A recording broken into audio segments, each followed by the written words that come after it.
Կառավարության շենքի դիմաց սեպտեմբերի 25-ին հավաքվել էին տարբեր տոնավաճառներում գործող հարյուրավոր տնտեսվարողներ, որոնք բողոքում էին հոկտեմբերի 1-ից ուժի մեջ մտնող շրջանառության հարկի մասին նոր օրենքի դեմ։ Օրենքի համաձայն մինչև 58 միլիոն դրամ շրջանառություն ունեցող տնտեսվարողները նախկին 3.5%-ի փոխարեն վճարելու են միայն 1% շրջանառության հարկ։ Փոխարենը տնտեսվարողները յուրաքանչյուր ապրանքի համար պարտավոր են տրամադրել հաշիվ ապրանքագիր։ Հավաքվածները բողոքում էին ոչ թե հարկային բեռի, այլ շատ փաստաթղթեր տրամադրելու դեմ։ Կառավարությունը հիմնավորում է, որ նման կերպ պայքարում է ստվերի դեմ ու պաշտպանում մանր բիզնեսը։ Ըստ կառավարության խոշոր տնտեսվարողները ել չեն կարողանա մանրերին օգտագործել ստվերում մնալու համար։ Այս բարեփոխումով կառավարությունը տարեկան կորցնելու է 10 միլիարդ դրամ։ Մենք մենակ մանր հարկատուն չենք, մենք տալիս ենք հարկ, տալիս ենք տեղի փող, որը ոչ մեկը այսքան կանգնածի սեփականություն չունի, բոլորը արենդայով է։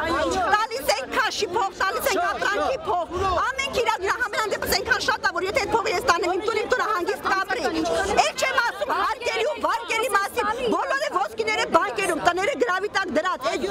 տոկոսները որ բանկերին տալիս են։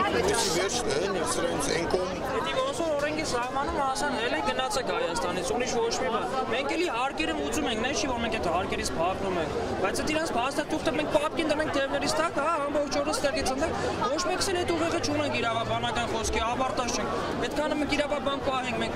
ինչ անենք, հաշվապահ պահենք, հա։ Մենք մեր աշխատանքը հազի փող ենք առնում։ Կնոջս նվեր տալու համար պետք է չեք խփեն խանութից հանեն, որ կնոջս նվեր տալու։ Մենք այսօր եկել ենք պնդելու մեր իրավունքի մասին։ Լուծումը ես կասեցնել, ուրիշ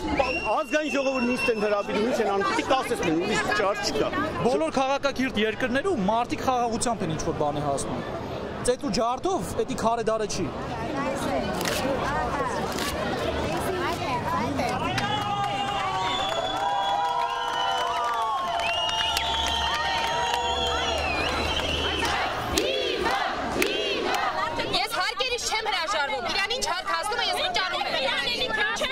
Բայց ինքը ուզում է, որ ամբողջ գույքս ես տամ իրան ու գնամ հազնվեմ իչոր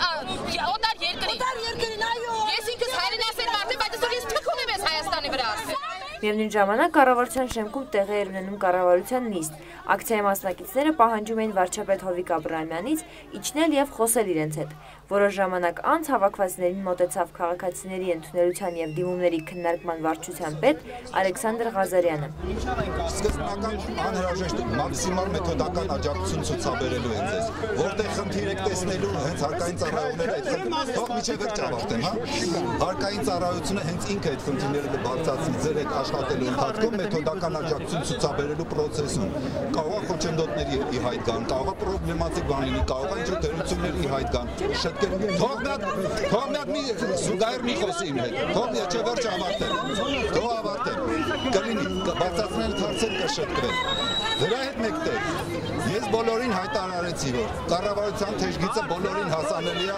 9-ից 6 ցանկացած պահին, եթե զգաք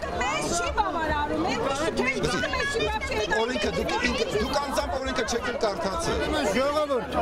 մենք գտնվում ենք մի երկրում, որը ուզում է բացարձակապես մեծ ու փոքր բիզնեսը բացարձակապես վերացնի։ Դրա համար օրենքներ են հանում,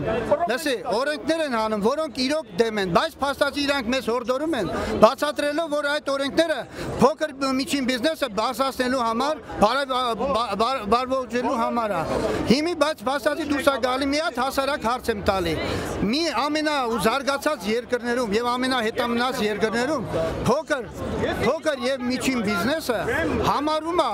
օրինակ բիզնեսով զբաղվողները նրանք համարում են միջին մակարդակի մարդ եւ միջինից բարձր մակարդակի։ Հիմիկվա դրությամբ երկիրը դարել է մեր ոչ թե միայն փոքր բիզնեսի հարձակումը, սա նույնն է, որ հարձակում լինի մեր Հայաստանի վրա։ Սա հետա վերացնելով փոքր բիզնեսը վերանում ամբողջ Հայաստանը եւ ոչ ոք իրավունք չունի, որ ասի թե բիզնեսը եթե վերացավ Հայաստանը պետք է կործանվի։ Ակցիայի մասնակիցները որոշեցին, որ հաջորդ հավաքը լինելու է սեպտեմբերի 29-ին ժամը 10-ին ազգային ժողովի շենքի դիմաց։ Մարիա Եղիազարյան, Սարգիս Խարազյան, Civilnet։